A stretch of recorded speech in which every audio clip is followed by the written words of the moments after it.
Now I'm going to discuss the Descartes' rule of sign tool. And remember, kind of review of the rational root test tool. The rational root test tool gives us a list of all probable roots there might be for any given higher order polynomial. Well, now the Descartes rule of sign tool, what it does is when we have a list of too many possible roots, this tool cuts down the list of possible roots to find roots that are higher probability. And it tells us whether or not we should start with positive roots or negative roots. And look at this equation. F of x equals x to the fourth power plus x cubed minus 2x squared plus 24x, right? Let's start by doing the rational root test. We're going to get factors of our constant, which, well, we don't have a constant. You see that? One thing you have to remember is to factor. Try to factor everything first, and we can. We can factor out the x. See this? It's the first thing we should always try to do before we even do the rational root test.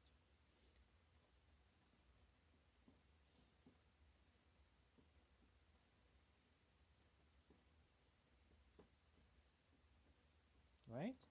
See what we just did? This is ugly. I'm gonna make it beautiful.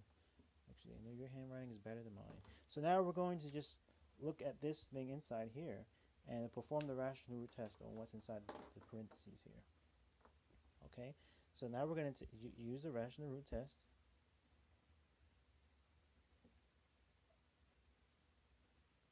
We're going to take the factors of 24 divided by the factors of invisible 1. Okay, that should be easy for you. The factors of 24 are plus or minus 1, plus or minus 2, plus or minus 3, plus or minus 4, plus or minus 6, plus or minus 8, plus or minus 12, plus or minus 24. And plus or minus 1. So we have how many roots, possible roots do we have? 1, 2, 3, 4, 5, 6, 7, 8. Plus the negatives, right? 16 possible roots. That's too many possible roots. So what we are going to do, instead of if we try to test all of these 16 roots, we got to go x is equal to -1, right? Let's look what happens. Let's say that we do this, and in this case 1, negative 26, 24. This is what I'm talking about here. Look, let's say we think, okay, it might work. 0, 26. It doesn't work. And now imagine doing that 16 times. That's tedious. So I'm going to tell you about this cool tool called the Descartes rule of sign tool, right? And basically how it works is first of all, the Descartes rule of sign tells us whether or not to start positive or negative. And how it works is you find the sign changes of f of x, right? And the sign changes of f at negative x, right? And once you do that, then you determine the number of real roots that will be either equal to the sign changes or less than by an even integer, right? So if you write that out, so you find the sign change. You find you get f of x, then you get the sign changes of f of negative x. Then after that, you find out the number of real roots that will be equal to the number of sign changes, or less than by an even integer.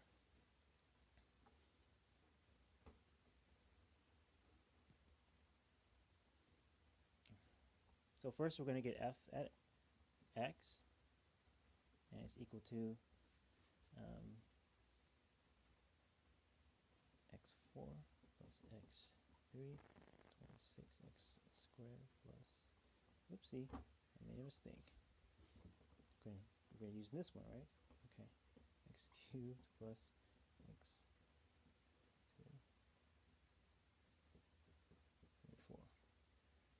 So that's the function here.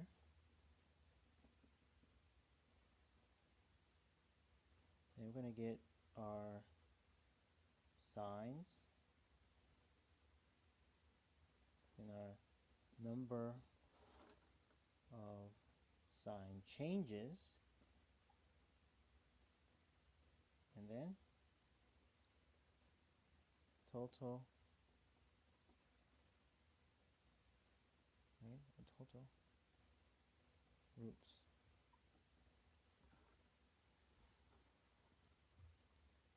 Now, what I mean by signs and sign changes, you're going to take this, you look at the function, it starts at positive, so you put positive, and then the next sign is positive, the next sign is negative, the next sign is positive. So how many times does the sign changes from positive, negative, negative, positive? Well, it changes from positive, goes to positive, it changes once, negative, and then it changes again, positive. So it changes twice, positive, positive, negative once, and then it goes back to positive. So it changes 2 times, right? And remember, we want the number of real roots will be equal to the number of sign changes. So the number of sign changes is positive, or less than an even integer, right? An even integer will be 2 minus 2, 0. Okay, that's the rule. We'll have an equal number of sign changes, or the total roots will be less than the number that we got by an even integer. So 2 minus an even integer, which is 2, is 0. If it were 3 sign changes, right? It will be 3 roots, or 3 less than an even integer. 3 minus 2 is 1. So we have 3 or 1 sign total roots. If it were only 1 sign change, then less than an even integer. There'll be 1 less than an even integer. We can't. There'll be nothing there. If you go less than an even integer, for example, 1 minus 2, you have a negative number. You can't have less than a negative number of roots, or it just doesn't exist. Okay, so in this case, we have 2 sign changes, 2, and that number less than an even integer, which is 2 minus 2, is 0. And you get used to it. You keep doing it, and I'm going to keep doing it over and over again, and you're gonna get used to it. So we have f at x, and we want f minus x. So we're going to change this positive function into negative. Negative f of negative x. So if negative x goes here, this will become negative. Put a negative here, it will remain the same. Put a negative in this x times this. Negative times negative will be positive 26x. And there's no x here, so it just stays the same. So let's look at the signs. This is negative, changes positive, stays negative, stays positive, and negative 1, 2, stays positive. So it changes from negative to positive. So it changes once, right? So the total number of roots is 1, and that's it. And we're done. Now we have case 1. We're going to have our positive real numbers. We're going to have our negative real numbers. We're going to have our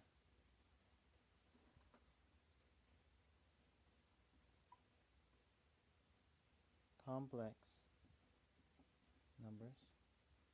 We're going to have the total of what we should have. The total of what we should have is the power, the highest power. We should have 3. If the power is 3, then the number of real roots, or number of solutions that we should have, are 3. So in this case, right, we're going to have 2 positive, case 1, 2 positive, right, and 1 negative real root. And we should have a total of 3. So 2 plus 2 is 3. So we're going to have 0 complex roots, a total of 3 solutions, or 3 roots. Case 2, right, we're going to have 0 positive and 1 negative, right? We have, remember, we have a power of 3, right? So we have three solutions. So we have 0 real positives and 0, this is case 2 by the way, case 2.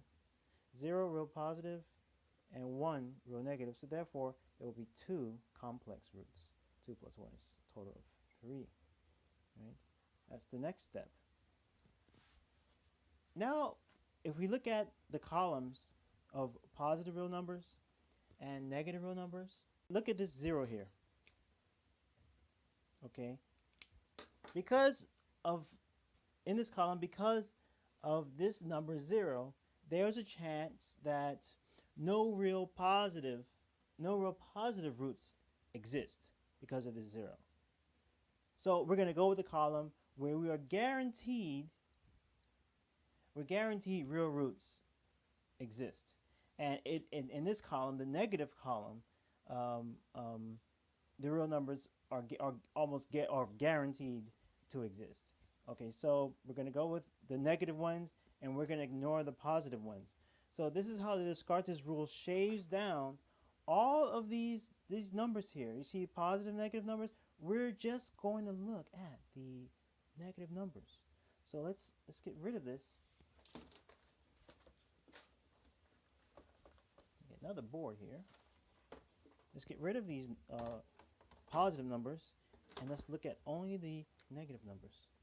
Negative 1, negative 2, negative 3, negative 4, negative 6, negative 8, negative 12, and negative 24. You see what just happened? We just got rid of 8 numbers. So the Descartes rule of sign tool shaved down 8 numbers. And there are other tools that we can use to shave these numbers down, but so far I've only given you 2: the rational root test tool that helps you find them, and the Descartes rule tools that shaves down the numbers.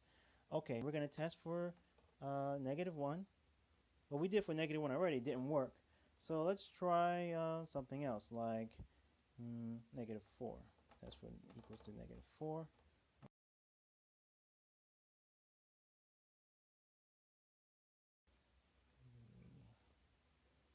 Look, since this is not a root, since this is not a 0, x equals to negative 4 doesn't pass the test.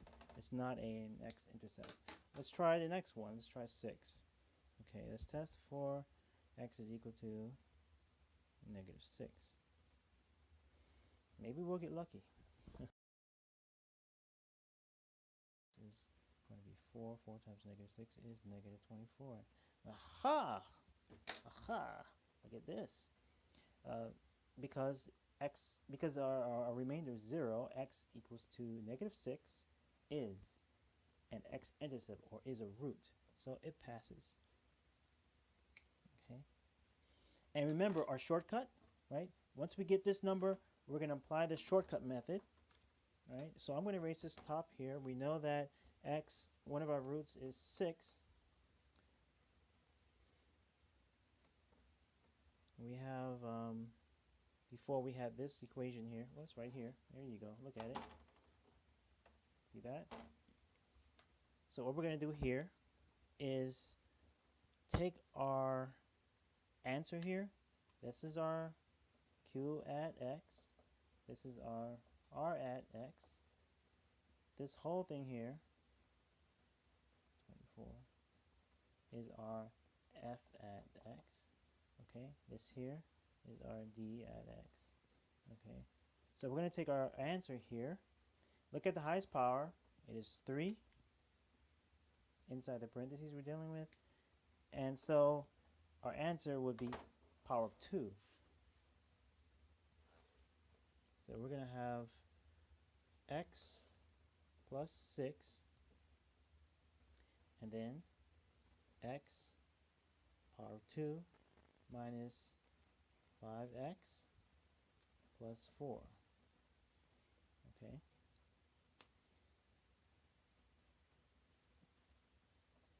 And we have any other roots? That was it. And we have x. Forgot this other root here. That x. Don't forget that. That would be horrible if I forget that x. Okay. Now that we have reduced our whole entire function to a quadratic, right? We're going to use two methods. We can use either the factor method or the quadratic formula to find our two missing roots. Okay, so x plus 6. And if we can factor this, x, we can get 4 and 1. Negative 4, negative 1.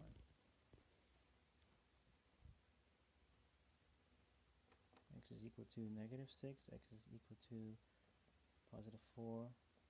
X is equal to 1. And x is equal to 0. So now we have our roots, or our x-intercepts. Is going to be negative 6, 0, 1, and 4. Ladies and gentlemen, you have just solved a really hard polynomial function. Congratulations. And let's try to. I think we can try to graph this too. You know, since we know our roots are 6, 0, 1, and 4. Let's try to see if we can graph it. A small graph here. Let me take this out. Remember, our highest power was 4, right? So we know our arms are facing up, up, right? Up, left, up, right, right? Up, left, up, right. And the next is our turning points. We know our turning points is going to be 3 because n minus 1 is 3, right? So up, left, up, right, turning points, teapot, I just want to put that as 3. Our face multiplicity, we have a multiplicity of 1, multiplicity of 1, multiplicity of 1. All these are multiplicity of 1, so we have 1, 2, 3, 4, 4 odds, right? 4 odd multiplicities.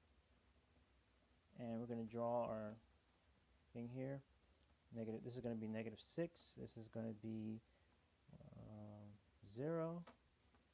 We have 1 here. We have 4 here. And we know we're going to start up, up. Start up over here. We read the graph from left to right, so we're going to draw from left to right. Draw here. Because they're odd, they all go through. You know, we also have to get our y-intercept. I forgot about that. Y-intercept. Take this function here. Make x 0, right? Change all the x's to 0. F at 0 will be equal to 0. Good. So our coordinate point for our y-intercept will be 0. 0, 0. Okay, so we'll go through 0. After it goes through 0, it will go through a 1. 1 is odd, and it will go to 4. Okay. The function should look something like that.